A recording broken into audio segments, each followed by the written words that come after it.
દોસ્તો, ઘણા દર્દીઓ એવું પૂછે છે કે સર, અમારે મણકાનું, અમારા સ્પાઇનની હેલ્થ સારી રાખવી હોય તો તેના માટે યોગા સારા રહે કે જીમ સારું રહે?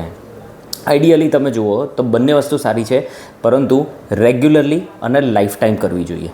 બીજી વસ્તુ, જીમ જે છે તે આઈડિયલી થોડા ઓછી ઉંમરની જે પોપ્યુલેશન હોય છે તેમનામાં સારું રહે છે, જબકી યોગા છે તે નાની ઉંમરથી લઈને મોટી ઉંમર વૃદ્ધ લોકો જે છે તે લોકો પણ કરી શકે છે.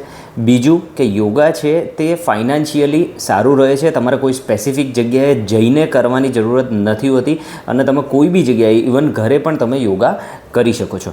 યોગા જો તમે રેગ્યુલરલી કરો તો તેમાં ખાસ કરીને સ્ટ્રેચિંગ અને જે બેક એક્સટેન્શન હોય છે, મતલબ કે ઊંધા સૂઈને તમારે જે ભુજંગાસન કરવાનું હોય છે, તે ખૂબ જ સારી એક્સરસાઇઝ છે. તેનાથી તે જગ્યાનો બ્લડ સર્ક્યુલેશન વધે છે, સ્નાયુઓની સ્ટ્રેન્થ વધે છે અને તમને સ્લીપ ડિસ્કની શક્યતા ખૂબ જ ઓછી થઈ જાય છે.